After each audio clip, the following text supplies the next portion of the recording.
Salam penuh kasih Kristus bagi semua umat Kristen dimanapun berada. Dan secara khusus salam dalam sukacita Kristus bagi seluruh jemaat Gereja Protestan Maluku di Maluku dan Maluku Utara. Shalom. Kita bersyukur karena oleh kasih Kristus hidup kita tetap dipelihara. Dan kita pun bersyukur karena diperkenankan untuk menyatu dalam pemberitaan firman Tuhan di saat ini. Dalam persekutuan ini kita akan membaca dan merenungkan kebenaran firman Tuhan. Tetapi sebelumnya marilah kita tenang dan berdoa memohon Roh Kudus supaya kita dicerahkan dan dikuatkan untuk memahami dan memberlakukan kebenaran firman ini. Mari kita berdoa. Ya Kristus, firman yang hidup, urapilah kami dengan Roh Kudus-Mu, supaya firman yang kami bacakan dan kami renungkan ini menjadi kekuatan iman bagi hidup beriman kami setiap waktu. Dalam nama Tuhan Yesus, kami siap menyambut kebenaran firman-Mu. Amin. Jemaat yang dikasihi Kristus, pembacaan firman Tuhan di hari ini dibaca dari 2 Raja-Raja pasal 2 ayat 19 hingga ayat yang ke-22. Beginilah bunyi firman Tuhan. Elisa menyehatkan air di Yerikho. Berkatalah penduduk kota itu kepada Elisa, "Cobalah lihat, letaknya kota ini baik seperti tuanku lihat, tetapi airnya tidak baik dan di negeri ini sering ada keguguran bayi." Jawabnya, "Ambillah sebuah pinggan baru bagiku dan taruhlah garam ke dalamnya." Maka mereka membawa pinggan itu kepadanya. Kemudian pergilah ia ke mata air mereka dan melemparkan garam itu ke dalamnya serta berkata, "Beginilah firman Tuhan, telah kusehatkan air ini, maka tidak akan terjadi lagi olehnya kematian atau keguguran bayi." Demikianlah air itu menjadi sehat sampai hari ini, sesuai dengan firman yang telah disampaikan Elisa. Jemaat yang dikasihi Kristus, perkenankan saya mengajak kita untuk menegaskan iman percaya kita bahwa bumi yang Allah ciptakan ini adalah bumi yang kita huni ini, adalah bumi yang sakral atau bumi yang suci. Daratan, lautan, dan udara di mana kita berada adalah bumi yang sakral atau yang suci. Kita semua sebagai manusia adalah juga ciptaan Allah yang sakral atau yang suci. Tanah, air, tumbuhan, hewan, dan segala sesuatu di muka bumi ini adalah ciptaan yang sakral atau yang suci itu. Cerita Elisa menyehatkan air di Yerikho dalam bacaan firman ini ingin direnungkan dalam suatu konsep dan penghayatan iman tentang sakralitas di atas bumi. Sakralitas menjadi sangat penting supaya sebagai orang percaya kita dapat menyadari apakah kita memiliki dasar-dasar keimanan yang benar dan kuat dalam hubungannya hidup di bumi ciptaan Tuhan ini. Kita belajar bahwa baik Elisa sebagai seorang nabi maupun orang-orang Yerikho adalah ciptaan Allah yang sakral atau yang suci. Dan kita juga belajar bahwa Air sumur di Yeriho yang dipakai untuk kebutuhan vital manusia, bahkan untuk ternak dan tanaman, adalah juga bagian dari bumi yang sakral atau yang suci di bawah kolong langit ini. Bukankah itu berarti bahwa kita menghuni bumi yang sakral atau yang suci? Bukankah itu juga berarti bahwa hidup kita terikat dan dilingkari oleh yang sakral atau yang suci itu? Jemaat yang dikasihi Kristus, peristiwa Elisa menyehatkan air sumur di Yeriho yang ternyata sudah mengandung racun sehingga mengakibatkan keguguran para bayi dan kematian perempuan-perempuan hamil, serta matinya ternak dan tanaman-tanaman orang Yeriho, menggugat iman kita untuk selalu mengakui bahwa bumi sebagai yang sakral atau yang suci itu adalah rumah kehidupan bagi segala makhluk. Karena itu tindakan Elisa dan orang-orang Yeriho untuk menyehatkan air sumur dalam bacaan ini adalah tindakan-tindakan orang-orang yang sakral atau yang suci. Sebab tindakan orang-orang yang sakral atau yang suci adalah tindakan yang selalu menjaga, tindakan yang selalu memelihara dan mendatangkan kehidupan bagi manusia, ternak, dan tumbuhan, dan bukan tindakan yang membinasakan atau menghancurkan segala makhluk. Baik bagi Elisa dan bagi orang-orang Yeriho, serta bahkan bagi kita semua, air, ternak, tanaman, dan segala makhluk lainnya adalah hidup itu sendiri. Dorongan untuk menyehatkan air sumur, yaitu supaya manusia, ternak, dan segala tumbuhan dapat hidup, sesungguhnya adalah dorongan untuk menghadirkan hidup, dorongan untuk mempertahankan hidup, dan bukan sebaliknya membiarkan hidup menjadi binasa dan mati. Kebenaran firman ini menyadarkan kita bahwa selain air, selain tanah, darat, laut, udara, ternak, tumbuhan, dan hutan sebagai bagian bumi yang sakral atau yang suci, maka di era pandemik sekarang ini, kebiasaan memakai masker, mencuci tangan, menjaga jarak fisik, menjaga jarak sosial, menjaga kampung dan kota supaya terbebas dari pandemi COVID-19, serta menerapkan protokol kesehatan lainnya, semuanya itu harus kita imani sebagai yang sakral atau yang suci yang harus terus kita lakukan untuk hidup itu sendiri. Tindakan-tindakan seperti itu adalah tindakan yang memungkinkan supaya hidup orang-orang percaya lebih tertib dan penuh keteraturan. Dan itulah tindakan yang sakral atau yang suci, yaitu supaya kita dimungkinkan dengan kasih Tuhan untuk hidup di bumi ini sebagai rumah kehidupan yang nyaman. Kebenaran firman ini semakin menegaskan iman percaya kita bahwa janganlah manusia menjadi racun atau wabah yang mematikan dirinya, yang mematikan sesama dan makhluk lain. Tetapi jadilah manusia beriman yang sakral atau yang suci untuk menyehatkan dan memurnikan kehidupan.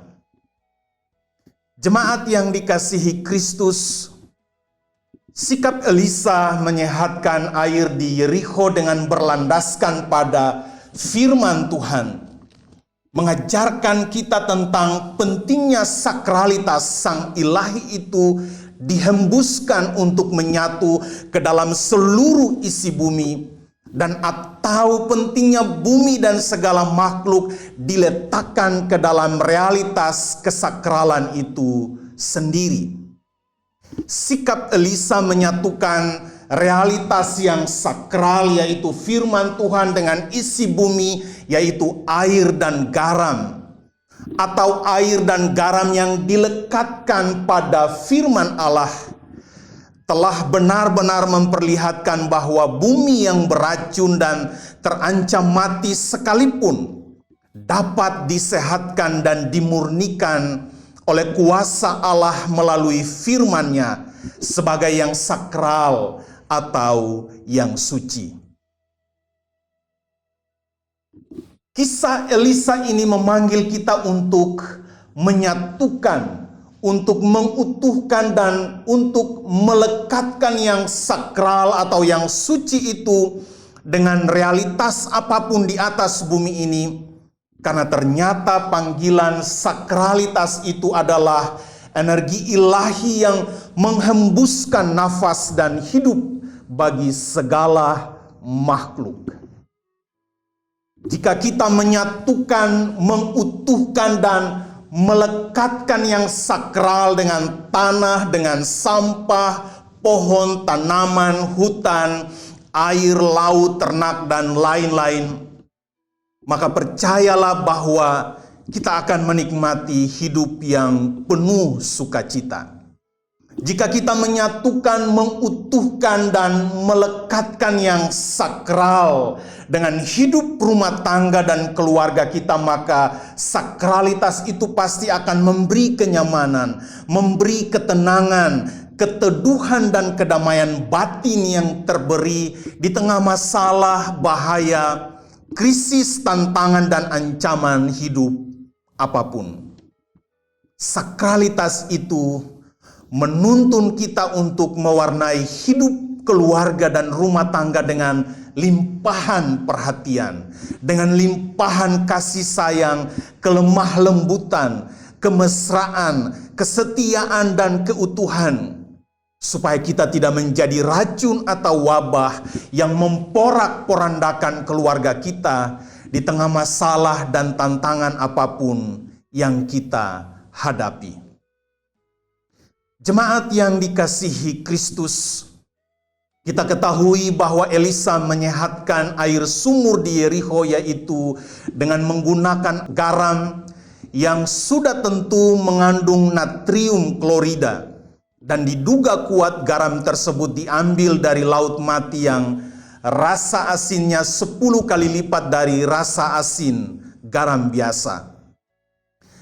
Cara Elisa menyehatkan air sumur tersebut harus memperkuat cara pandang kita, bahwa selalu harus ada wacana alternatif lain, atau selalu harus ada jalan keluar baru yang diusahakan di tengah setiap bahaya dan krisis hidup apapun. Bukankah contoh tentang bagaimana kita mencari wacana alternatif lain atau mengusahakan jalan keluar baru di tengah pandemik yang membahayakan ini pun sudah kita lakukan? Ketika kita tidak dapat beribadah di gedung gereja, kita beribadah di rumah. Ketika anak-anak kita tidak dapat belajar di sekolah, mereka belajar dari rumah. Ketika kita tidak dapat bekerja secara normal di tempat-tempat kerja, kita pun bekerja dari rumah. Ketika kita tidak dapat berkerumun atau berkumpul dalam jumlah yang banyak, kita pun dibatasi untuk tidak berkerumun dan bahkan dianjurkan untuk tinggal di rumah saja.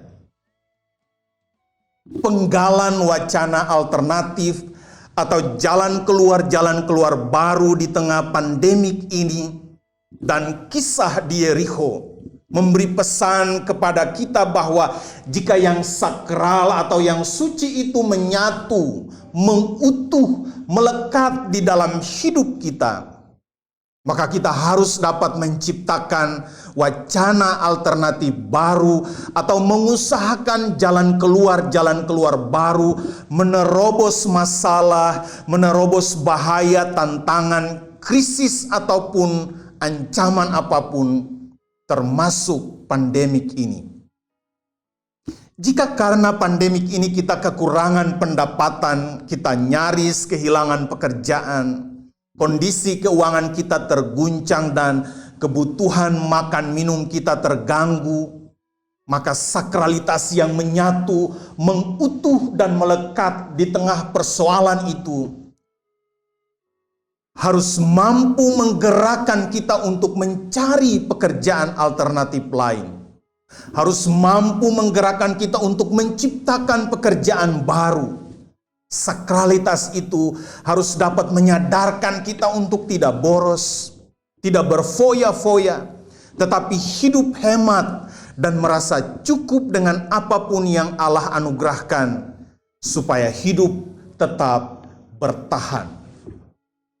Sakralitas yang menyatu, sakralitas yang mengutuh, dan sakralitas yang melekat di dalam kondisi keuangan dan persoalan makan minum kita harus dapat mendorong kita untuk semakin giat mengelola tanah dengan aneka ragam tanaman.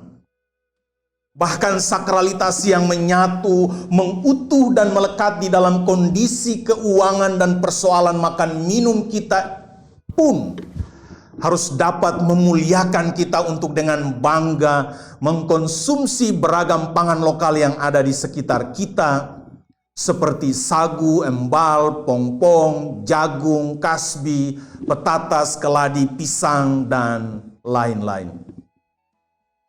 Mencari wacana alternatif lain atau mengusahakan jalan keluar baru di tengah bahaya dan krisis di tengah pandemik ini memberi pesan yang kuat, yaitu karena kita harus bertahan dalam hidup ini dan supaya kita tidak mati konyol, dan itulah kekuatan sakralitas di atas bumi ciptaan Allah, jemaat yang dikasihi Kristus. Kita mungkin tidak tahu kapan pandemik ini akan berakhir. Kita pun tidak pernah akan tahu apakah kita masih menghadapi kesusahan, bahaya, krisis, dan penderitaan dalam hidup ini ataukah tidak. Tetapi satu yang harus kita tahu dari berita firman ini, yaitu bahwa ketika hidup kita menyatu, ketika hidup kita mengutuh dan melekat dengan yang sakral atau yang suci itu, maka percayalah bahwa seberat apapun pandemik ini, seberat apapun kesusahan, bahaya, krisis, dan penderitaan yang kita alami, sama seperti sakralitas Allah melalui Elisa menyehatkan dan memurnikan air sumur yang beracun di Yerikho, maka begitulah Allah melalui kita dengan banyak caranya benar-benar akan menyehatkan dan memurnikan hidup kita. Pegang iman ini selamanya, saudaraku, yaitu bahwa sakralitas yang menyatu, sakralitas yang mengutuh, dan sakralitas yang melekat dengan hidup kita adalah kekuatan yang menghidupkan kita. Di dalam sakralitas, Allah dengan segala caranya akan menghancurkan segala racun dan wabah apapun dari dalam kehidupan kita. Allah akan memurnikan diri kita supaya kita dan segala makhluk lainnya dapat beroleh kehidupan sejati. Ingatlah selalu bahwa baik dalam susah maupun senang, tidak ada jalan buntu yang menghancurkan dan mematikan hidup ini. Karena di dalam sakralitas hidup, Allah akan memampukan kita menempuh jalan keluar baru bagi hidup yang terberkati. Percayalah dan yakinlah bahwa jalan keluar baru itu akan selalu disediakan Allah bagi setiap orang yang menyatu, mengutuh, dan melekat dengan sakralitas Allah. Karena itu, melangkahlah dan berjalanlah saudaraku, menyusuri jalan-jalan hidupmu dan percayalah bahwa Allah akan menyediakan air kehidupan bagi kita. Tetaplah bersukacita di dalam Kristus, saudaraku. Ingatlah selalu untuk disiplin melakukan protokol kesehatan bagi kepentingan hidup semua orang dan segala makhluk. Semoga sehat selalu dalam lindungan Kristus. Salam dan doa bagi saudara-saudara sekalian. Tuhan memberkati. Amin.